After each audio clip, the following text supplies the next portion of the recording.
할렐루야. 주님의 이름으로 여러분 모두를 축복합니다. 예, 오랜만에 또 뵙겠습니다.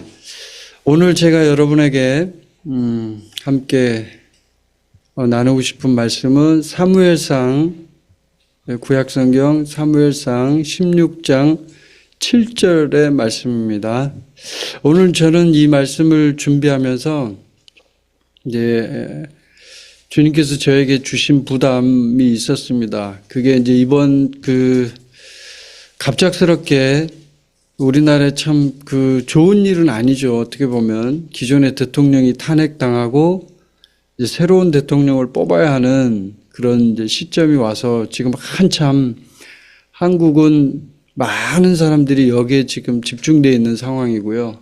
또 6월 3일 날 대통령 선거가 있는 그런 시점에 있습니다. 그래서 그것과 관련해서 하나님이 제 마음에 주신 부담으로 오늘 이 말씀을 준비했습니다. 사무엘상 16장 7절 말씀을 함께 읽도록 하겠습니다. 사무엘상 16장 7절 말씀입니다. 여러분이 많이 아시는 말씀인데 우리 함께 한 목소리로 읽도록 하겠습니다. 시작. 여호와께서 사무엘에게 이르시되 그의 용모와 키를 보지 말라. 내가 이미 그를 버렸노라. 내가 보는 것은 사람과 같지 아니하니 사람은 외모를 보거니와 나 여호와는 중심을 보느니라 하시더라. 아멘. 다시 한번 더 읽어볼까요? 이 말씀을 잘 알고 있지만 단어 하나, 글자 하나를 자세히 한번 보시면 하나님 정말 우리에게 어떤 음성을 들려주시는지 우리 마음속에 한번 살펴보아야 할 줄로 믿습니다. 다시 한번 읽겠습니다. 시작. 여호와께서 사무엘에게 이르시되 그의 용모와 키를 보지 말라. 내가 이미 그를 버렸노라. 내가 보는 것은 사람과 같지 아니하니 사람은 외모를 보거니와 나 여호와는 중심을 보느니라 하시더라. 아멘. 오늘 저는 이 본문을 통해서 여러분과 함께 은혜를 나누고 싶은데요. 제목이 어떤 사람이 우리를 행복하게 하는가라는 제목으로 은혜를 나누려고 합니다. 어떤 사람, 어떤 지도자가 될 수 있겠죠. 어떤 리더 될 수 있겠죠. 어떤 사람이 우리를 행복하게 하는가. 오늘 이 본문 말씀에 나오는 성경 구절은 우리가 성경을 통해서 많이 읽었던 그리고 많이 암송하기도 하고 또 사람들이 익히 익숙한 구절입니다. 하나님은 중심을 보신다고 이 구절에서 분명하게 말씀하고 있습니다. 하나님은 사울이라는 왕을 먼저 선택하셨습니다. 그래서 사울 왕이 이스라엘의 왕으로 섬기게 되었죠. 그래서 사울 왕이 하나님 앞에 리더로서 이스라엘을 다스리는 그 직책을 하고 있었습니다. 그런데 사울이 전쟁에 나가서 하나님이 명령하신 그 명령, 하나님의 절대적인 어떤 명령이고 또 일이고 또 하나님의 어떤 그런 엄숙한 그런 선언이라고 볼 수 있죠. 그리고 율법일 수도 있고요. 그때는 이제 구약 시대니까요. 그것을 반드시 지켜야 하는데 사울은 그 명령을 지키지 않았습니다. 자기가 눈에 보는 대로 보기 좋은 대로 그렇게 일을 해버렸습니다. 그러고 나서 하나님은 사울을 버리게 됩니다. 너는 이제 더 이상 리더가 아니야. 너는 내 명령을 따르는 사람이 아니야. 네 마음대로 네 멋대로 네가 해석하고 싶은 대로 성경을 해석하고 네 마음대로 네가 하고 싶은 대로 네가 하나님의 음성을 들었다고 하면서 하나님의 일을 했어. 그러므로 너는 이미 나의 기름 부음을 잃어버린 사람이 된 거야. 그러므로 나는 너를 버릴 거야. 이제 이렇게 한 거죠. 그래서 사무엘에게 얘기합니다. 그리고 사무엘이 사울에게 얘기합니다. 사울은 너무 힘들었지만 어쨌든 일이 이미 벌어진 일이기 때문에 어쩔 수가 없었죠. 그리고 사무엘은 돌아갑니다. 성경에는 뭐라고 말하냐면 오늘 본문의 15장에 보면 그게 나오는데 죽을 때까지 사울을 보지 않았다고 얘기합니다. 사무엘이 죽을 때까지 만나질 않아서 보기 싫은 거죠. 왜냐? 하나님께서 세우라고 해서 그 지도자를 세웠는데 이 지도자가 하나님의 마음에 들지 않고 하나님의 명령을 불순종하니까요. 결국은 버림받았잖아요. 그러니까 그게 너무나 마음이 아픈 거예요. 사무엘 입장에서는. 그래서 슬퍼하고 있던 그런 중이었어요. 그런데 하나님이 사무엘에게 얘기합니다. 자, 이제 그만 슬퍼해라. 내가 너를 위하여 한 사람을 준비하고 있다. 그를 위하여 기름을 부어라. 이렇게 얘기하죠. 그러니까 사무엘이 두려워합니다. 왜냐하면 사울이 그 당시엔 실세 중에 실세 아니에요. 실세. 실세란 말이 무슨 말인지 아시죠? 예. 실제 권력이 있고 힘이 있는 사람. 그러니까 우리 지금 이 한국에 실제 권력에 그 힘이 있는 사람 누구예요? 민주당이죠. 민주당. 왜냐하면 대통령이 있으면 뭐합니까? 탄핵을 30명이나 탄핵을 시키는데 무슨 소용이 있어요? 대통령이 한번 여러분 생각해 보세요. 여러분이 입장을 바꿔놓고 여러분이 지금 대통령이에요. 지도자예요. 근데 국회라고 하는 곳에서 쪽수가 많다는 이유로 사람 숫자가 많잖아요. 그 이유로 30명의 국무위원을 탄핵을 시켰어요. 일을 못하게끔 정지를 시켜버렸단 말이에요. 그러면 대통령으로서 자기 직무를 수행하는데 여러분이 한번 생각해 보시라고요. 어렵겠어요? 쉽겠어요? 어렵죠. 굉장히 힘들죠. 왜냐하면 마음에 안 들면 자기들 마음에 안 들면 무조건 탄핵을 시키는데요. 여러분 이 세상에 어떤 사람도요. 자기 마음에 쏙 드는 사람은 없는 겁니다.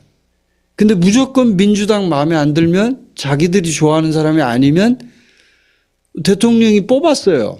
근데 이거 잘못됐잖아. 청문회 하면서 무조건 꼬투리 잡아가지고 잘못됐다고 하는 거예요.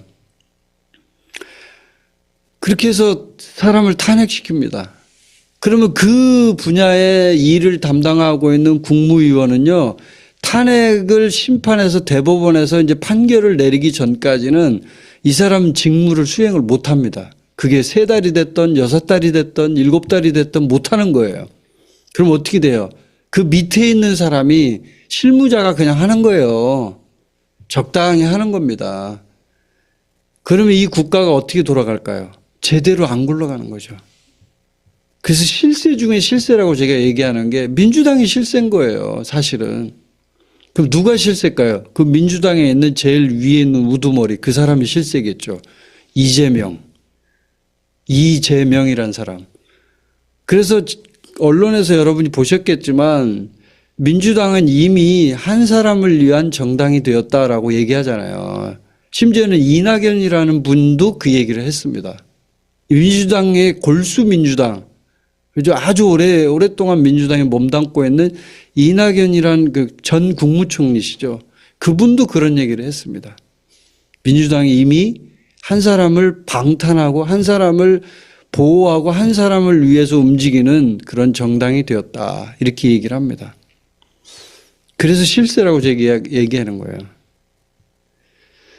자, 그러면 이제 하나님이 이 성경에 이 사울을 이제 버리고 이제 진짜 하나님이 원하시는 지도자를 뽑으려고 하는 중에 있어요. 뽑으려고 해요. 그 당시에는 사울이 실세였어요. 그래서 무서워했습니다. 하나님이 사무엘에게 얘기합니다. 제사 지낸다고 해. 그리고 가. 하고 베들레헴으로 갑니다. 베들레헴 제가 이번에 갔다 왔어요. 이스라엘에서 베들레헴. 베들레헴에 가가지고 제가 그 메노라도 사갖고 왔어요. 여기 지금 보이는 메노라 있죠? 거기서 산 거예요. 누구한테? 아랍 사람들한테. 팔레스타인 사람한테 산 거예요. 이 메노라가. 어떤 분은 이 메노라를 CG로 여기 영상에다 이렇게 우리 미디어 팀이 이거를 만들었다고 그러시더라고. 어떤 분들은. 근데 아니고 실제 메노라를 여기다 놓은 거거든요. 메노라 그 베들레헴에서 산 거예요. 저희가 갔을 때. 그 베들레헴, 바로 그 베들레헴이 예수님이 태어나신 곳이기도 하지만 이 다윗 왕의 가족들이 살던 고향이에요, 거기가. 바로. 또 거길 간 거죠, 사무엘이. 그래서 거기서 이제 하나님이 명령하시는 음성을 듣고 거기에 따라서 이제 다음 지도자를 세우려고 하는 거예요. 지금 꼭 한국의 상황하고 비슷합니다. 한국도 지금 다음 지도자를 뽑아야 되는 거예요, 지금. 아주 중요한 순간에 있는 거죠. 근데 이제 이렇게 기름 부으려고 하는데 엘리압이 왔어요, 첫째가. 아주 키도 크고 굉장히 늠름하고 정말 그럴듯해요. 정말 그럴듯합니다. 그래서 이 사람이냐고, 주님 앞, 여기 6절에 보시면 여러분 그 7절 앞에 6절을 보세요. 6절에 보니까 한번 읽어볼까요? 바로 앞절이니까 시작. 그들이 오매 사무엘이 엘리압을 보고 마음에 이르기를 여호와의 기름 부으실 자가 과연 주님 앞에 있도다 하였더니, 네, 그러니까 사무엘이 볼 때는 엘리압이 하나님이 볼 때 정말 그러니까 지도자 아니냐 이제 이런 마음이 이제 있었던 거예요. 그래서 그렇게 생각하고 있는데 7절에 가서 하나님이 이 말을 하시는 거죠. 여호와께서 사무엘에게 이르시되 뭐라고 해요? 하나님이 그의 용모와 키를 보지 말라. 내가 이미 그를 버렸노라. 그러니까 사무엘이 볼 때는 엘리압이 지도자인 거예요. 사람들이 볼 때는 이재명 씨가 지도자 같이 보이는 거죠. 근데 제가 오늘 이제 여러분에게 말씀드렸잖아요. 이번 6월 3일 대선을 위해서 그 부담을 갖고 제가 오늘 말씀을 준비했다고 얘기하잖아요. 하나님은 지도자를 뽑을 때 어떤 기준으로 뽑냐, 이걸 한번 생각해 보셔야 돼요. 우리 그리스도인은 특히 그게 중요해요. 그게 좌냐 우냐 이 문제가 아니에요. 좌쪽, 좌파냐 우파냐 이런 문제가 아니라고. 이건 어떤 분들은 그래요. 저보고 당신은 우파냐고. 저는 우파 아닙니다. 진심으로 제가 저는 우파가 아니에요. 그렇고 좌파도 아니에요. 근데 저는 무엇을 보느냐, 그 사람을 보는 거예요. 사람이 굉장히 중요해요. 여러분, 어떤 단체, 어떤 국가, 어떤 조직이든지요, 사람이 어떤 리더가 되느냐에 따라서 그 단체와 국가와 조직이 달라집니다. 지금의 민주당이 왜 이렇게 됐는가? 그건 사람이 바뀌었기 때문에 그런 거예요. 지도자가 바뀌었기 때문에 이렇게 된 거예요. 그걸 보셔야 돼요. 하나님은 어떤 지도자를 뽑기를 원하는가? 용모와 키를 보지 말라는 거예요. 그 사람이 했던 어떤 그런 여러 가지 화려한 어떤 그런 파퓰리즘이라고 하죠. 인기를 추구하는 거. 포퓰리즘이라고 하는데 이제 한국에서 그렇게 많이 얘기를 하는데, 인기를 추구하는 어떤 그런 정치. 그게 바로 전형적인 그 정치를 하는 사람이 누구냐면 이재명 씨예요. 포퓰리즘의 아주 대표적인 전형적인 인물이 이재명이에요. 왜 그런지 아세요? 이재명은 처음부터, 저는 이제 그 사람에 대해서 여러 가지 그 자료들을 보고 또 여러 가지 영상도 보고 이렇게 하면서 조금 관심 있게 봤어요. 실제로 내가 느끼는 것과 실제로 나타나는 팩트, 사실이 무엇인가를 좀 보기 위해서 좀 봤는데, 이 사람 처음에 성남시장에 당선될 때부터요, 처음부터 정치적인 곤모술수와 많은 비리와 그런 문제들로 얼룩진 사람이에요. 쉽게 말하면 그게 모함했다라고 하는데, 아니 모함했는데 어떻게 그런 일이 재판에 일어나고, 지금 재판이 몇 개가 걸린 줄 아십니까? 최소한 6, 7개의 재판이 걸려 있어요. 지금 현재도 이미. 공직선거법, 그다음에 검사 사칭 사기에 사기. 전과사범이에요, 이 사람이. 전과사범인데 이 전과사범이 보통 우리가 얘기하는 민주당에 보면은 이렇게 정치인들 중에 과거에 보면 저희가 이제 우리 세대거든요. 그러니까 386이라고 하잖아요. 우리 세대에 보면은 과거에 이제 1980년대 그때 민주화 운동 한참 할 때 민주화 운동이라고 하거든요. 그거를.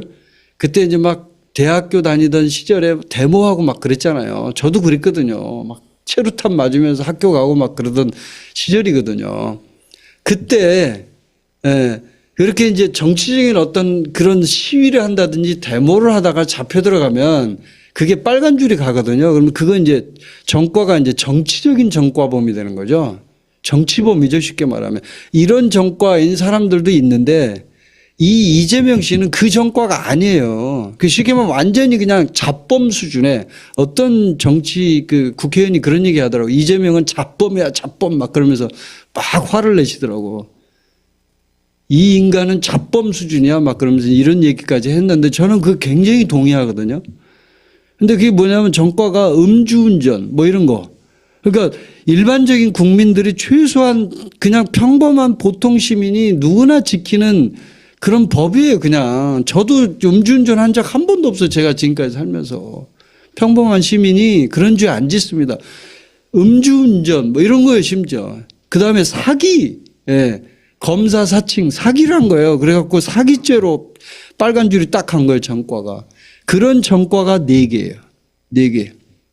전과 4번. 정치적인 전과도 아니에요. 이게.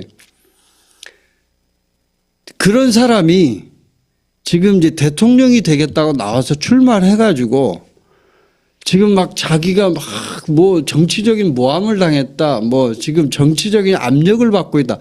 여러분 정치적인 압력은 자기가 깨끗하고 정말 죄가 없을 때 얘기죠. 남이 모함을 해서 독재자가 너 자식 너 까불지 마 하고 이렇게 눌러가지고 너 더 이상 하지 마 이럴 때 얘기지. 지금 이 사람은 그런 게 아니잖아요.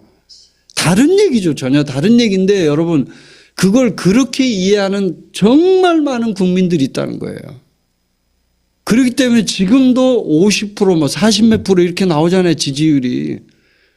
그 여론조사가 맞는지는 모르겠지만 제가 볼 땐 맞다고 보지는 않거든요.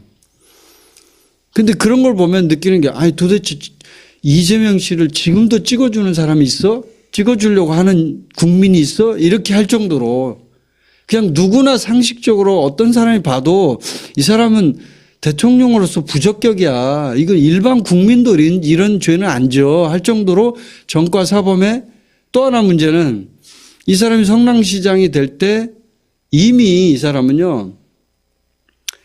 검사 사칭을 해서 그 당시에 성남시장 김병량이라는 성남시장이 있었어요. 그 당시에. 이 사람을 모함해가지고 해갖고 자기가 성남시장에 당선된 사람이에요. 처음부터 이미 그런 짓을 하면서 정치를 한 사람이라고요. 그렇게 해서 거기서 경기도지사 올라오고 또 경기도지사에서 이제 대통령 출마하려고 하고 민주당에 이제 당수가 되고 뭐 이렇게 된 거예요. 근데 또 여러분 아시잖아요. 경기도지사 시절에 경기도의 국가 돈으로 세금으로 국민의 세금이죠. 이 돈으로 초밥 사 먹고 과일 사 먹고 그다음에 관용차를 자기 사적인 차처럼 막 쓰고 그게 문제가 돼가지고 또 그게 막 재판에 걸리고 이게 말이 됩니까 이게. 이런 부분들을 여러분이 보셔야 된다는 거예요. 그리고 또 하나 제가 결정적으로 맨 처음에 이재명 씨 이분을 볼 때 이 사람은 아니다라고 제가 이제 느꼈던 결정적 계기가 뭐였냐면요. 이 사람 주변에 있는 사람이 그 당시에 제가 알고 있을 때만 해도 이미 5명이 자살을 했더라고요. 5명이. 자살한 거예요. 그럼 어떤 사람 그래요. 아니, 지가 자살하는 걸 어떻게 하냐. 이재명 씨가 어떻게 할 수 없는 거 아니냐. 여러분, 이재명이라는 사람 때문에 죽은 거예요. 여러분. 다른 게 아니고 그냥 자기 혼자 스스로 비관하고 우울해서 죽은 게 아니고요. 이재명이라는 사람 때문에 죽은 거라고요. 그중에 특히 김문기라는 사람이 있어요. 성남도시개발공사에 있던 처장으로 일했던 중요한 실무진. 김문기. 이 사람은요. 이재명 씨를 위해서 최선을 다해서 노력했던 사람이에요. 근데 재판에 걸리니까 너무 힘든 거죠. 그 힘든 게 어떤 거냐면 자기가 자기 부하를 일을 시키고 그런 일을 했다면 자기가 자기 부하를 지켜줘야죠. 진짜 리더라면 자기 부하를 사랑하고 그 사람을 지켜줘야죠. 피도 눈물도 없는 사람이에요. 그러니까 김문기가 딱 재판에 이렇게 수사를 받으니까요. 네가 다 뒤집어 씌고 들어가. 이렇게 한 거죠. 쉽게 말하면. 그러니까 너무 힘들고 괴로우니까 자살해버린 거예요. 그냥. 힘드니까 자기는 그런 죄를 진 적이 없고 자기는 시키는 대로 한 것밖에 없잖아요. 밑에 있는 사람이 뭘 알겠어요. 위에 있는 사람이 시키니까 한 거죠. 근데 뒤집어 쓰고 가라고 했겠죠. 뭐 뒤집어 쓰라고 이재명이 했다 그런 말은 안 나와요. 그러지만 제가 볼 땐 100%예요 이거는. 네가 뒤집어 써라. 그러고도 남을 사람이잖아요 그 사람이. 그래서 간 거예요. 그러니까 그 가족들이 피눈물 흘리죠. 피눈물 흘리죠. 진짜 그 죽은 그 아내나 가족들은 피눈물 흘리는 거예요. 어떻게 이럴 수가 있냐. 당신을 위해서 내가 얼마나 열심히 일을 했는데 어떻게 아는 척도 안 하고 모른다고까지 했잖아요. 심지어는 모른다 나는 그 사람을. 엄연히 그 사진에 찍혀 있고 골프 치러 가고 호주에 놀러 가고 그것까지 다 사진이 있는데도 그 사진을 가지고 이번에 재판했는데 그걸 또 판사들은 무죄래요, 무죄. 아, 정말 이게 말이 되는, 이건 말이 안 되는 얘기죠. 여러분, 하나님은요, 어떻게 사람을 보냐면, 실제로 내가 보는 것은 사람과 같지 아니하다라고 말합니다. 하나님은 사람과 같지 않아요. 사람은 외모를 봅니다. 사람은 화려함을 봅니다. 사람은 권력을 봅니다. 사람은 배경을 봐요. 사람은 그 사람이 갖고 있는 어떤 힘, 아우라, 그런 걸 봐요. 근데 하나님은 뭘 본다고요, 여기서? 나 여호와는 중심을 보느니라. 하나님은 중심을 봐요. 여러분, 그걸 기억하셔야 돼요. 그 중심을 본다는 게 뭘까요, 여러분? 이 말 뜻이 뭘까요? 나 여호와는 중심을 본다. 이게 무슨 뜻일까요? 중심을 본다. 이거를 분석해 보면 아주 분명합니다. 그 사람의 인격과 그 사람의 속에 있는 중심의 마음의 모든 것을 본다는 거예요. 그 속에 있는 속 사람을 본다는 거예요. 자, 그래서 제가 오늘 여러분에게 어떤 사람이 어떤 지도자가 우리를 행복하게 하는가 이 부분에 대해서 오늘 말씀을 통해서 또 그다음에 하나님께서 저에게 주신 그 부담을 가지고 한 5가지 정도의 어떤 사람이 진짜 우리를 행복하게 할 수 있는가에 대한 얘기를 좀 여러분에게 말씀을 드리고자 합니다. 어떤 이제 소련 시대죠. 공산 러시아 시대, 소련 시대 때 어떤 선생님이 이제 하루는 수업을 하는데, 이제 자기가 공산주의자니까 신은 없다라는 걸 증명하기 위해서 막 설명을 하면서 이런 얘기 했어요. 자, 앞에 있는 이 물병을 봐. 자, 여기 있는 지금 이 연필을 봐. 하면서 이제 학생들이 설명하는 게, 자, 연필 눈에 보이지? 그러니까 연필이 있는 거지? 자, 이 물병 너희들 눈에 보이지? 그러니까 물병이 있는 거지? 자, 신이 눈에 보이니? 신 있어 없어? 신 보여 안 보여? 안 보이는데요? 자, 그럼 없는 거야. 이렇게 얘기한 거예요. 그러니까 어떤 유대인 학생이, 그중에 유대인 학생이 한 명 있었나 봐요. 손을 들고 일어나요. 선생님은 뇌가 있습니까? 그러니까 있지. 내 머릿속에 있지. 뇌가 보입니까? 안 보이는데? 그럼 뇌가 없네요. 선생님은 뇌가 없으시네요. 웃긴 얘기죠. 웃긴 얘기. 유머예요, 유머. 여러분 뇌가 없어요? 뇌 보여요, 안 보여요? 안 보이죠. 속에 있는데 어떻게 보여요? 안 보이죠. 근데 이 어리석은 공산주의자 선생님이 안 보이니까 없는 거래요. 여러분, 이 세상에는 보이지 않는 세계가 훨씬 중요합니다. 보이지 않는 세계가 훨씬 중요해요. 보이는 것은 잠깐이지만 보이지 않는 것은 영원함이라. 말씀에 있는 거예요, 이게 말씀에. 그래서 사무엘은 하나님의 음성에 순종해서 다윗이라는 왕을, 이제 앞으로 왕이 될 사람이죠. 다윗이라는 이 청년에게 기름을 붓습니다. 하나님은 이 다윗을 사랑했습니다. 하나님이 이 다윗을 마음속에 두었어요. 왜요? 다윗이 뭐 때문에 그랬을까요? 다윗은 마음이 깨끗하고 순수하고 가장 중요한 건 하나님을 사랑하는 사람이었어요. 겉모술 수 없어요. 다윗은 정직했고 하나님 앞에 죄를 지을 수도 있죠. 사람이 어떻게 완전할 수 없죠. 다윗도 죄를 지었습니다. 그러나 다윗은 죄를 지었을 때 하나님 앞에 회개했습니다. 눈물 흘리며 하나님 앞에 무릎 꿇고 회개하고 하나님 앞에 제가 잘못했습니다. 하나님, 제 죄인을 용서해 주십시오. 하나님 앞에 회개하는 사람이었어요. 여러분, 지금 우리나라는 절체절명의 위기 가운데 있습니다. 만약에 지도자를 잘못 뽑게 되면 우리나라는 어려움에 처할 수 있습니다. 여러분, 다른 나라를 보시면 알아요. 베트남, 베네수엘라 이런 나라들 보시면 알아요. 어떻게 됐는지, 지도자가 잘못 뽑혀졌을 때 어떻게 그 나라가 바뀌었는지. 지금 여기 터키 매우 힘듭니다. 터키. 제가 터키에 와서 지금 살고 있지만요. 여기에 많은 터키 사람들하고 제가 얘기를 많이 해보잖아요. 많은 사람들을 만나요. 제가 일 때문에. 그러면요. 전부 다 지금의 지도자를 전부 좋아하지 않습니다. 다 너무너무 힘들어해요. 20년 동안 집권한 사람이에요. 근데 경제가 엉망입니다. 지금 엉망이에요. 물가는 폭등하고 있고 월급은 안 올라가는데 물가만 올라요.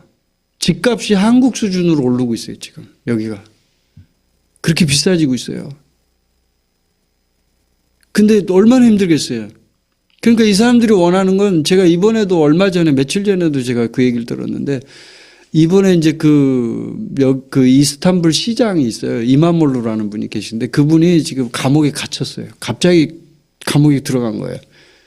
무슨 죄를 졌는지도 잘 몰라.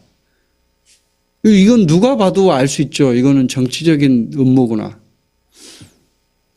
그 사람이 실제로 잘못했을 때 잡혀 들어가는 거하고 정치적인 거하고는 좀 다르잖아요, 이게. 그래서 들어갔는데 사람들이 하는 얘기가, 이제 이 사람마저 사라지면 우리는 희망이 없다. 우리 터키 이 국가는 희망이 없어. 더 이상 희망이 없어. 그 옛날 영화론, 이 사람들은 케말이라는 이분을 되게 좋아하거든요. 아타투르크, 무스타파 케말의 이름이, 케말 장군이라고 하는데 이분을 되게 좋아해요. 근데 왜냐하면 이분이 굉장히 이 국가를 잘 세우고 또 정직하고 청렴하고 그런 분이었대요. 그래서 거의 신격화시킬 정도로 좋아해요, 이 국민들이. 이제 그 시대를 그리워하는 거예요, 터키 국민들이. 그 케말이 있을 때 우리나라가 얼마나 참 부강한 나라고 잘 되고 있었는데 왜 지금 이 터키가 이렇게 됐는가 하면서 막 어려워해요. 근데 그렇게 될 수도 있다라는 거예요. 지금 제가 얘기하는 거는. 만약에 한국이 지도자를 잘못 뽑으면 한 사람의 지도자로 인해서 국가가 엉망이 될 수도 있는 거거든요. 얼마든지. 그래서 제가 이제 여러분에게 그 부분에 대해서 좀 도움이 될 수 있는 한 5가지 정도를 말씀드리려고 합니다. 첫 번째, 어떤 사람이 우리를 행복하게 하는가? 사람을 미워하지 않고 상황을 개선하는 사람. 사람을 미워하지 않고 상황을 개선하는 사람. 이거 어떤 사람인가? 다윗과 같은 사람이에요. 다윗과 같은 사람. 다윗은 사람을 미워하지 않았어요. 왜냐하면 그 사람 속에 있는 어떤 죄와 악한 영이 그 사람을 움직일 수 있다고 봤기 때문에 사울 왕을 미워하지 않았어요. 사울 왕이 다윗을 죽이려고 쫓아다녔어요. 2번이나 다윗이 사울을 죽일 수도 있었어요. 여러분 아시죠? 성경 읽어봐서. 아시죠? 죽일 기회가 있었어요. 얼마든지 정적 제거라는 어떤 의미를 두자면 얼마든지 정적을 제거할 수 있었습니다. 그러나 다윗은 사울을 죽이지 않았습니다. 왜요? 기름 부음 받은 자를 존중했고 그를 미워하지 않았기 때문에 그 사람을 잘 존중해 준 거예요. 그래서 하나님이 다윗을 위대한 지도자로 이스라엘의 왕으로 세우셨어요. 모든 백성이 다윗을 존경했습니다. 당신과 같은 지도자는 없다. 당신은 훌륭하다. 왜요? 사람을 사랑했기 때문에. 일본의 그 대망이라는 소설인데 그 소설에 보면 도쿠가와 이에야스 이야기가 나오거든요. 근데 이 도쿠가와 이에야스도 좀 비슷한 경우였나 봐요. 도요토미 히데요시 아시죠? 우리 한국을 침략했던 임진왜란의 그 원인이 됐던 사람이죠. 도요토미 히데요시가 이 도쿠가와 이에야스를 저쪽 에도 지방, 지금의 그 도쿄에 있는 쪽으로 이렇게 좌천을 시킵니다. 그쪽으로 보내버려요. 그때 이제 막부 시대니까. 그 도쿠가와 이에야스가 이제 이 사람이 이렇게 했지만 그 사람을 미워하지 않고 성실하게 자기가 맡은 일을 잘합니다. 그리고 자기가 있는 그 도쿄 지역에서 힘을 길러요. 그래서 결국은 이 도쿠가와 이에야스가 나중에 실세 권력자가 됩니다. 예. 그래서 오늘날의 일본이 이제 이어진 거예요. 이렇게. 여러분, 사람을 미워하지 않고 상황을 개선하는 사람은 어떤 사람이냐면 원수를 사랑하는 사람이에요. 왜 그 사람이 그런 죄를 짓는지 파악하는 사람이에요. 왜 이런 죄를 지을 수밖에 없지? 왜 이렇게 하지 이 사람이? 그 사람을 미워하지 않고 그 사람이 그렇게 할 수밖에 없는 어떤 원인을 파악하는 사람이에요. 그러니까 진짜 우리나라의 진짜 지도자가 되려면 2번이 김문수 후보더라고요. 2번이. 네, 2번이 김문수 후보인데 제가 요즘에 그 김문수 후보에 대해서 조금 이렇게 살펴보고 있는데 뭐 100% 다 안다고 볼 수는 없어요. 저도. 근데 살펴보니까 진짜 사람을 좀 사랑하는 그런 면모가 있어요. 제가 보니까. 그리고 조용히 일을 잘 하셨더라고요. 경기도지사를 2번이나 했고 뭐 고용노동부 장관도 하셨고 그럼에도 불구하고 뭐 그렇게 막 두드러지게 나타나진 않았고 물론 또 크리스찬이기도 하고요. 예. 저희 입장에서 보면 크리스찬이에요. 이 사람이 또. 크리스찬도 종류가 여러 가지지만 무늬만 크리스찬이냐 진짜 제대로 믿는 사람이냐 이건 또 다르겠죠. 근데 하여튼 그런 면에서는 괜찮은 분인 것 같아요. 제가 볼 때는. 저는 지금 이제 2번 그 김문수 후보를 지지하는데 저는. 그래서 사람을 미워하지 않고 상황을 계산하는 사람은 사람이 왜 그런 죄를 짓는지를 파악을 해야 돼요. 그리고 이 사람은 회개하는 사람이에요. 사람이 실수할 수 있죠. 다윗도 그랬고. 근데 실수하면 어떻게 하냐? 회개하는 거예요. 하나님 앞에. 그래서 하나님께서 그런 사람들을 죄악을 숨기지 않고 그 죄악을 하나님 앞에 토로하고 회개하는 사람을 하나님은 이 사람을 좋아하시는 거예요. 이 사람을 마음에 두시는 거예요. 그래서 다윗을 하나님이 뽑았잖아요. 마찬가지로 지금 우리나라에도 그런 지도자가 절실히 필요한 거예요. 절실히 필요한 거예요. 자, 두 번째는 공감 능력이 있는 사람을 하나님이 원하신다는 거예요. 어떤 사람이 우리를 행복하게 하는가? 공감 능력이 있는 사람. 그러니까 결국 다른 말로 하면 사랑이 있는 사람이에요. 사랑이 있는 사람. 자, 우리가 이스라엘의 그 지도자를 볼 때 아브라함, 이삭, 야곱, 모세, 다윗 이 사람들의 공통점이 있어요. 이 사람들의 직업의 공통점 뭘까요? 모두 목동 출신이었다 하는 거예요. 목동 출신. 아브라함, 이삭, 야곱, 모세 아니지 않나? 아니죠. 모세가 나중에 미디안 광야로 가서 뭐 했어요, 여러분? 양치기 했잖아요, 양치기. 모세도 목동이었단 말이에요. 다윗, 전형적인 목동이죠. 다윗이야말로 목동 중인 목동이죠. 예. 물맷돌을 가지고, 예. 사자를 쳤던 그런 사람이었죠. 모두 목동 출신. 이 사람들의 직업이 목동 출신인데 그럼 이 사람들은 동물을 사랑했겠죠. 그리고 사람을 사랑했던 사람이에요. 여러분 우리의 뇌는 3층 구조로 이루어져 있대요. 근데 그중에 변연계, 편도체가 있는 그 부분이 있어요. 3층 구조로 이루어져 있는데 그중에 하나가 변연계라고 하는데 편도체로 된 부분인데 이 부분이 감정을 처리하는 부분이래요. 근데 이 부분이 굉장히 중요하답니다.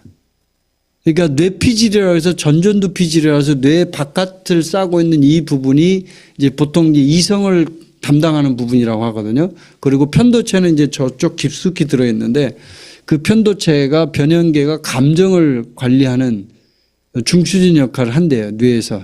근데 이게 굉장히 중요하답니다. 왜냐하면 그게 영적인 영역과 연결되기 때문에 그래요. 사실은 또. 감정계가 들어가 있는 부분이. 그래서 여러분 아시지만 우리 한국 사람처럼 감정에 막 휩쓸리는 사람이 없어요. 감정이 막 그러면 또 좋대. 막 이재명 씨가 막 포퓰리즘 하면 이재명 최고야 막 이러면서 거기에 막 넘어가 버려 사람들이. 근데 여러분 그러면 안 돼요. 왜냐하면 진짜 그 사람이 어떤 사람인지 여호와는 그 사람의 중심을 본다고 했기 때문에 그 중심을 보라는 거죠. 중심을. 그래서 손자병법에 보면 용장, 지장, 덕장 이렇게 세 사람의 그 장수가 나와요. 세 종류의 장수. 용장은 용감한 사람이고요. 지장은 똑똑한 사람이고요. 덕장은 마음이 따스한 사람이에요. 근데 어떤 사람이 좋다고 하냐면 손자병법에서 덕장이 최고의 사람이라고 얘기해요. 왜냐하면 덕장은 많은 부하들과 병사들을 잘 통솔하고 그들을 진짜 사랑으로 하기 때문에요. 사기가 충천하대요. 군대가 사기가 충천할 수밖에 없대. 근데 지장과 용장은 뭐 지장 똑똑하죠. 근데 사랑이 없어. 자, 용장, 용맹하죠. 막 말이 나오기 무섭게 나가서 막 총칼 들고 나가서 싸우는 거예요. 근데 아무 생각 없는 거죠. 아무 생각 없어. 그냥 나가서 싸우다가 좌충우돌 하는 거죠. 근데 그 중에 제일 훌륭한 장수가 누구냐면 덕장이라는 거예요. 마찬가지 공감 능력이 있는 사람, 사랑이 있는 사람은 지도자로서 사람들을 행복하게 할 수 있다는 거예요. 그래서 재주보다 덕이 훨씬 중요하다라고 고대의 문서에 나옵니다. 그게. 그래서 이것이 바로 공감 능력이에요. 다른 사람을 이해하고 그 사람의 마음을 헤아릴 줄 아는 사람. 이재명 씨가 그런 사람일까요, 여러분? 다른 사람을 공감하고 헤아릴 줄 아나? 여러분이 한번 살펴보세요. 직접. 그렇게 헤아리는 사람이 자기 부하를 모른다고 할까? 그렇게 헤아리는 사람이 주변에 있는 사람이 5명이나 자기 때문에 자살을 했는데 저 같으면요 정말 힘들 것 같아요. 만약에 나 때문에 사람이 5명이 죽었다면 왜 그러지? 왜 이런 일이 일어나지? 정말 하나님 앞에 나아가서 가슴을 치면서 왜 그렇죠 하나님 하면서 물었을 것 같아요. 이재명 씨 눈 하나 깜짝 안 해요.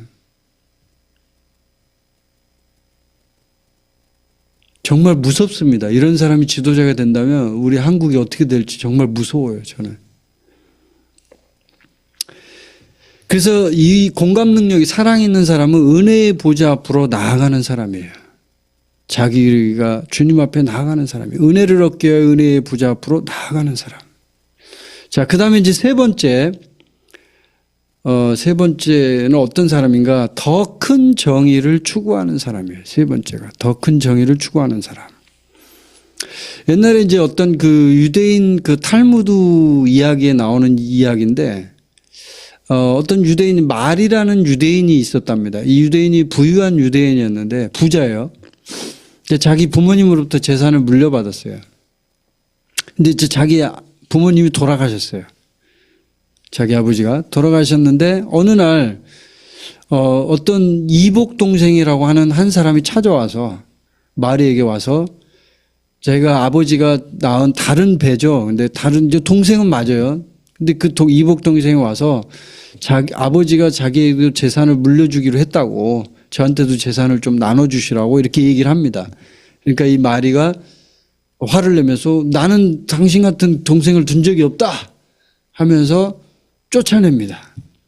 그러니까 이 사람이 이제 너무 억울하니까 이 사람은 거짓말한 게 아니에요. 진짜로 그 이복 동생인 거예요. 그래서 라브 히스다라는 랍비가 있었대요. 그 당시에. 라브 히스다라는 랍비에게 찾아가서 얘기를 합니다. 저는 지금 이렇게 억울합니다. 진짜 저는 이복 동생이고 아버지가 저에게 재산을 조금 띄어서 주라고 했는데 이 말이라는 이 이복 형이죠. 이 형이 저를 모른 척하고 완전히 안면몰수합니다. 너무 힘듭니다. 법적으로 좀 율법에서 어떻게 하는지 좀 해결해 주십시오라고 이제 한 거예요. 그러니까 이 랍비가 해결해 줍니다. 어떻게 얘기를 해주냐? 이 마리한테 또 이 사람한테 얘기를 해요. 증인을 데리고 오라고 얘기해. 증인을. 너를 아는 사람, 네 고향에서 있을 때 아버지하고 살았을 때 너를 아는 사람 아버지하고 또 알고 너도 아는 사람 있으면 증인을 세워라. 그러면 그 증인을 세우면 그 사람이 네가 진짜 이복 동생이라는 걸 증명할 거 아니냐 이렇게 이제 얘기를 해요. 그러니까 이 사람이 하는 얘기가 그 사람들이 마리를 무서워해서 두려워해서 제대로 증인을 안 해주면 어떻게 합니까? 이렇게 얘기를 해요. 그러니까 이 랍비가 이제 방법을 생각해내요. 마리를 부릅니다. 이 유대인. 그래서 당신이 증인을 세워라 합니다. 그러니까 마리가 이제 발뺌을 하는 거죠. 아니 그 사람들이 나를 두려워해서 증인 제대로 안 하면 뭐 아무 소용 없을 텐데 뭐하러 괜히 부르냐. 이렇게 이제 변명을 하는 거예요. 주기 싫으니까. 그러니까 그럼에도 불구하고 이 사람이 얘기를 해요. 그 사람들이 왔을 때는 두 가지 죄를 짓지 않을 수 있지 않습니까? 첫 번째는 그 사람들이 증인을 서주지 않는 그런 어떤 죄책감에 빠지지 않을 수 있지 않습니까? 오면은 일단 오면. 왜냐하면 증인을 안 서주면 분명히 자기가 그거 확실히 알고 있는데 증인을 안 서면 그건 죄책감이 생기잖아요.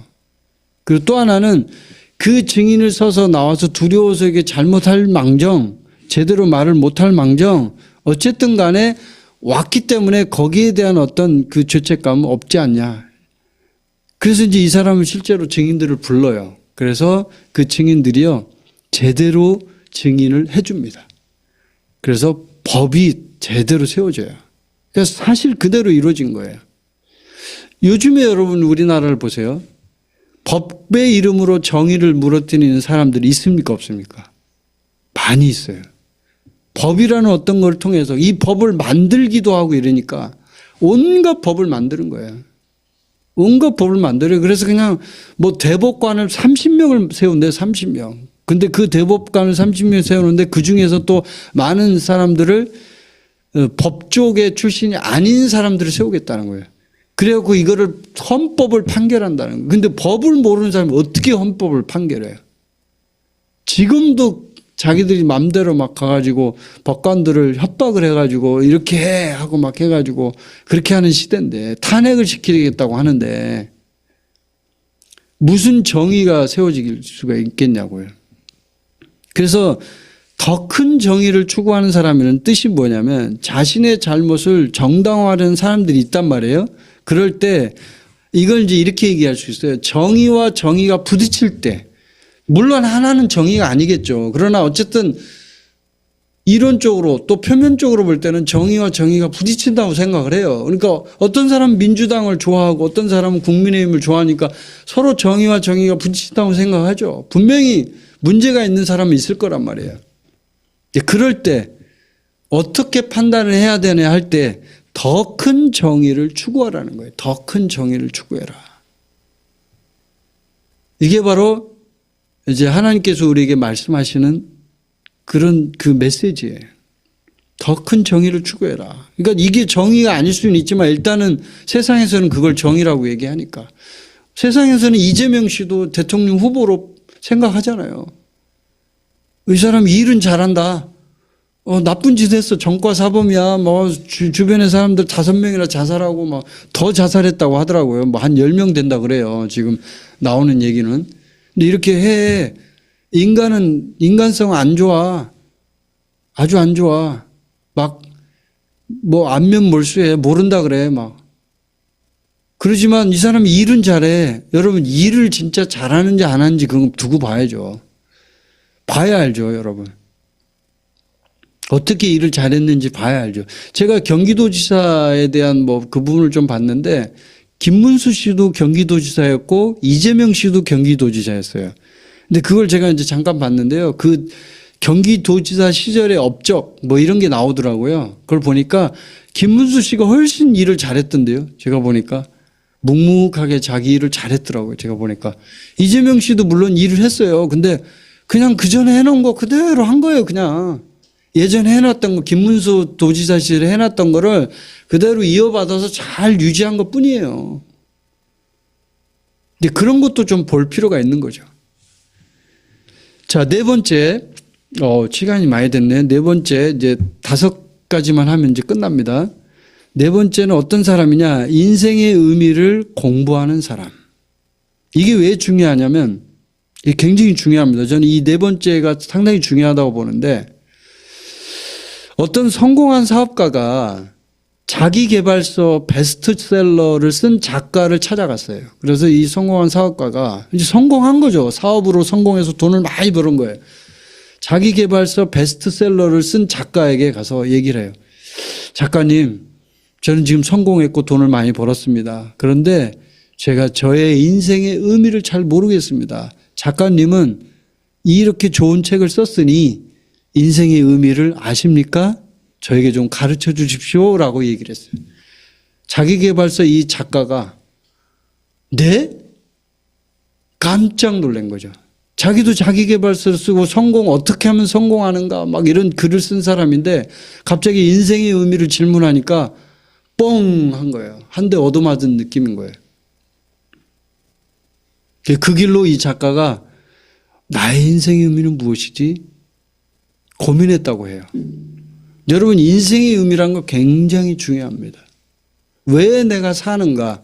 내가 왜 이 땅에 존재하는가의 이유를 설명해 주는 게 이거예요. 아무리 성공하면 뭐합니까? 돈을 많이 벌고 대통령이 되면 뭐예요? 나의 인생의 의미가 없는데. 내가 인생의 의미를 몰라서 성공한 사업가가 질문한 거예요. 나의 인생의 의미를 좀 알려주실 수 있나요? 어떻게 알아요? 그 사람이. 여러분의 인생의 의미를 아십니까? 여러분이 왜 사는지 아십니까? 굉장히 중요해요. 유대인들은요, 이걸 이렇게 얘기합니다. 제가 지금 유대인들에 대해서 많이 공부를 하고 있는데, 유대인들은 절제의 삶에서 인생의 의미를 출발한대요. 절제의 삶. 절제의 삶이란 건 뭐냐면, 사람이 먹을 것과 입을 것이 있으면 족하다라고 하잖아요. 그 먹을 것과 입을 것이 있을 때 더 이상의 부를 추구하지 않고 하나님 앞에 열심히 토라를 공부하고 말씀을 공부하는 것이 유대인들의 절제의 삶이랍니다. 그렇게 열심히 토라를 공부하고 말씀을 공부할 때 하나님께서는 그 사람에게 인생의 의미를 알게 하신다는 거예요. 그래서 이스라엘 백성들은 그런 얘기가 있대요. 만나를 먹고 토라를 공부해라 이런 말이 있대요. 왜 그러냐면 이스라엘 백성들이 광야를 돌 때 여러분 아시죠? 만나를 먹었던 거 아시죠? 만나를 계속 먹어서 하늘에서 내려오는 신비로운 음식. 그 만나. 근데 이스라엘 백성이 어떻게 했어요? 이 만나를 먹으면서도 불평을 하는 거예요. 고기 좀 주세요, 고기. 고기를 왜 안 주십니까? 우리 한가족교회 안에도 고기 좋아하시는 분들 많이 계시잖아요. 고기 좀 줘, 고기. 이렇게 얘기하잖아요. 이스라엘 백성도 그랬어요. 우리가 거기 이집트에 있을 때는 고기도 먹고 그랬는데 우리 고기도 못 먹고 맨날 똑같은 거 만나 이것만 먹어. 질려 막 이렇게 하는 거죠. 근데요, 이게 유대인들에게 굉장히 중요하답니다. 왜냐하면 절제의 삶이기 때문에 내가 먹고 싶은 거 다 먹고 뭐 이렇게 하고 싶은 거 다 하고 이렇게 하면서 어떻게 인생의 의미를 아냐는 거예요. 어떻게 그걸 공부하냐는 거예요. 그래서 하나님을 가까이 하는 사람은요, 절제하는 사람이에요. 절제의 삶이 유대인들이 얘기하는 거, 이게 제가 얘기하는 게 아니고 실제로 유대인들이 이거에 대해서 많이 토론하고 공부하고 하면서 이제 배우는 건데 절제의 삶을 통해서 자기 인생의 의미를 깨닫게 된답니다. 여러분, 진짜 지도자는 어떤 사람이 우리를 행복하게 할까요? 절제의 삶을 사는 사람. 김문수 씨 보니까 재산도 굉장히 청렴하더라고요. 제가 보니까. 굉장히 청렴해요. 이렇게 제가 이제 언론에서 봤는데 10억 정도를 이렇게 받을 수가 있었대요. 보상금으로 이렇게. 민주화 운동 유공자. 이 사람도 옛날에 좌파였잖아요. 좌파였기 때문에 누구보다도 좌파를 잘 아는 사람이거든요. 그러니까 하나님이 이번에 기가 막히게 대선 후보를 선정하신 거예요. 이재명이도 좌파, 김문수도 좌파, 예전에 좌파를 너무 잘 아는 거죠. 그 세계를 누구보다도 잘 아는 거예요. 그러니까 심지어 심상정 이런 정의당 있잖아요. 국회의원 했던 심상정 씨, 그다음에 이낙연 씨, 그다음에 손학규 씨 이런 사람들도 김문수 씨를 지지한다고 하더라고요. 존경한다고 얘기하는 거예요. 그리고 어떤 한국노총, 민주노총이 아니라 한국노총 쪽에서도 김문수 씨 지지 선언을 했더라고요. 언론에 보니까. 왜냐하면 이 사람이 하는 얘기가 그래요. 내가 이 김문수 선배를 보니까 정말 좋은 사람이더라. 나는 이 사람을 지지한다. 이렇게 얘기하는 거예요. 그걸 이제 여러분이 보셔야 되는 거죠. 자, 그래서 인생의 의미를 공부하는 사람은 어떤 사람인가? 하나님을 가까이 하는 사람이에요. 야고보서 4장 8절에 보면 하나님을 가까이 하라. 그리하면 너희를 가까이 하시리라. 죄인들아 손을 깨끗이 하라. 두 마음을 품은 자들아 마음을 성결하게 하라. 아멘. 이게 야고보서 4장 8절에서 말하는 거예요. 인생의 의미를 공부하는 사람은 하나님을 가까이 하는 사람이에요. 자, 마지막으로 5번째, 이제 이걸 하고 이제 오늘 말씀을 마무리하려고 합니다. 은혜를 입은 다음에 배신하지 않는 사람. 네. 이게 다른 사람을 행복하게 하는 사람이래요. 은혜를 입었는데 배신하는 사람 많죠. 진짜 많아요. 그런 사람. 배은망덕은 도둑질보다 더 나쁘대요. 유대인들의 그 탈무드 명언에 보면 이게 나오는데요. 배은망덕은 도둑질보다 더 나쁘다. 그러니까 은혜를 입었는데 그거를 원수로 갚는 거예요. 이건 진짜 나쁘다는 거예요. 여러분 그 시저 아시죠? 로마의 황제가 되려고 했던 사람 시저. 이 시저가 총애했던 사람 중에 브루투스라는 사람이 있습니다. 브루투스가 정말 측근 중에 측근이에요. 시저가 가장 아끼는 사람이었어요. 그런데 이 브루투스가 시저를 죽입니다. 12명의 그 암살 요원이 있었는데 그 중에 한 명이에요. 이 브루투스가. 그래서 원로원에 가서 시저를 칼로 죽입니다. 왜 죽였을까요? 왜 그토록 가까운 측근 중에 측근이 가장 오른팔이라고 할 수 있는 이 브루투스가 시저를 죽인 거거든요. 왜 죽였냐면요. 딱 하나의 질투 때문에. 왜? 브루투스가요, 어느 날 우연히 문서를 본 거예요. 그 문서에 옥타비아누스가 제2의 상속자 이렇게 써 있는 거예요. 비밀 문서를 본 거예요. 시저가 만들어 놓은. 그 비밀 문서에 옥타비아누스가 당시에 양자였거든요. 시저에. 양자였는데 이 옥타비아누스를 키우려고 시저가 이렇게 딱 하고 있었던 거예요. 근데 이 브루투스가 그걸 본 거예요. 우연히. 그리고 질투가 막 불타오른 거죠. 그래서 시저를 죽였다라는 이제 기록이 또 있습니다. 그렇게 주장하는 학자들이 있어요. 여러분, 은혜를 입은 다음에 배신한다는 건 정말 무서운 사람이에요. 왜냐하면 그것이 그 사람 마음속의 중심에 어떤 불타오르는 욕망과 권력의 욕심과 겉모술수를 쓸 수 있는 그런 다분히 그런 것들을 갖고 있다는 거잖아요. 이재명 씨도 어쩌면 그런 부분이 있는 거예요. 그래서 계속 대통령이 됐으면 대통령이 어쨌든 됐잖아요. 윤석열 씨가 대통령이 됐잖아요. 그러면 이 사람이 국가를 잘 지도하고 인도할 수 있도록 최소한도로 중요한 것들은 남겨줘야 될 거 아니에요, 여러분. 그렇죠? 최소한도로 국민들이 행복하게 살 수 있도록 도와줘야 될 거 아니에요. 아무리 반대편에 있는 당이더라도. 사사건건 트집잡고 사사건건 다 탄핵시키고 안 돼, 너 어떻게 합니까? 어떻게 해요? 이건 진짜 나쁜 사람이죠. 은혜를 모르는 사람이죠. 어쨌든 간에 국민들이 지금까지 자기를 뽑아주고 이렇게 했는데 그럼 국민들을 위해서라도 국민들이 행복하게 살 수 있도록 하는데 조금이라도 도움이 된다면 그 사람이 다른 편에 있는 사람일지라도 도와줘야죠. 그래, 잘해봐. 그래서 배은망덕이 도둑질보다 나쁘다는 거예요. 그래서 여러분 은혜를 입은 다음에 배신하지 않는 사람이 진짜 지도자가 돼야 합니다. 어느 중소기업 사장님이 그랬대요. 자기가 이렇게 그 회사를 운영하면서 보니까 사람들이 이렇게 회사를 다니다가 나가잖아요. 나가면은 이제 다른 데다 회사를 차리잖아요. 이렇게. 그런 경우에 동종업, 같은 업종에 이제 일을 하는 경우가 많잖아요. 근데 그렇게 많은 사람들이 배신을 한대요. 그러니까 자기가 거기서 일을 하고 열심히 했는데 나와가지고 여기를 막 비판하고 공격하고 심지어는 막 모함하고 난리를 친다는 거죠. 즉 자기가 그런 걸 보면서 자기도 이제 그런 경우를 당한 거예요.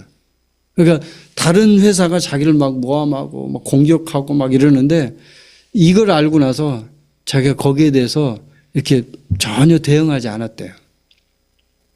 정말 귀중한 진리를 자기가 깨달았다는 거죠. 아, 이게 얼마나 중요한지 자기가 알았다는 거예요. 근데 그렇게 할 때 하나님께서 그 사람의 마음을 움직이시고 결국은 그 사람이 아무리 이 사람을 이렇게 할지라도 나중에는 결국 이 사람이 마음을 돌이킬 수 있다는 거죠. 근데요, 계속 그렇게 하면은 결국은 그 사람도 잘못될 수가 있죠. 문제가 일어날 수 있죠. 자, 오늘 제가 여러분에게 이제 이 5가지를 말씀을 드렸습니다. 이번에 이제 6월 3일 날 대통령 선거가 있습니다. 여러분이 누구를 뽑으시든 그건 여러분 자유입니다. 그러나 제가 또 이 한가독 공동체에서 말씀을 전하는 한 사람으로서 또 이 말씀을 준비하면서 다윗과 같은 지도자가 우리나라에 정말 필요하다는 걸 제가 느끼거든요. 정말 필요해요. 그 사람이 어떤 사람인가 여러분이 잘 생각해 보시고 또 하나님 앞에 기도하시면서 정말 그런 지도자가 우리나라에 뽑히기를 간절히 바랍니다. 그리고 이런 사람들, 이런 5가지 유형의 뭐 여러 부분들이 있겠죠. 그러나 이 5가지를 제가 이제 준비하면서 이렇게 준비해 봤는데 정말 이런 사람이 우리나라의 지도자가 돼야만 우리 국민들이 행복하게 살 수 있다고 저는 믿습니다. 그리고 또 그렇게 함으로써 우리나라에 하나님의 복음과 하나님의 진리가 세워질 거라고 저는 믿습니다. 지금은 마지막 시대예요. 그래서 더더군다나 중요한 시대예요. 지도자가 참 중요해요. 앞으로 우리나라의 통일도 이끌어야 되고 또 지금 변화하는 이 국제 정세에서 정말 많은 일들이 일어나고 있잖아요. 근데 이런 일들을 대처하려면 정말 사리사욕과 그냥 자기 어떤 권력에 집중된 이런 사람이 대통령이 되면 우리나라는 그냥 망하는 거예요. 여러분. 터키를 보니까 제가 그걸 알겠고요. 베네수엘라를 보니까 그걸 알겠어요. 제가. 그래서 여러분 기도해 주시고 정말 좋은 지도자가 뽑힐 수 있도록 여러분이 한 표를 행사하십시오. 절대로 포퓰리즘, 인기, 뭐 막 돈을 주고 막 이런 거에 막 휩쓸려고 돈 주니까 좋아. 여러분 당장 돈 25만 원 준다고 그게 여러분의 인생 바꿉니까? 여러분 부자로 만들어줘요? 25만 원 받으면? 여러분 치킨 몇 개 사 먹으면 끝나요. 그거 중요한 거 아닙니다. 진짜 중요한 건 어떤 사람이 우리나라를 부강하게 하고 오늘날의 대한민국을 일으킨 사람이 누군가 이런 부분들을 생각해 봐야 되죠. 그래서 국가를 부유하게 만들 수 있는 지도자 그리고 우리가 하나님을 잘 믿을 수 있도록 도와주는 지도자 그런 지도자가 돼야 한다고 저는 믿습니다. 여러분 모두를 사랑하고 축복합니다. 우리 함께 기도하겠습니다.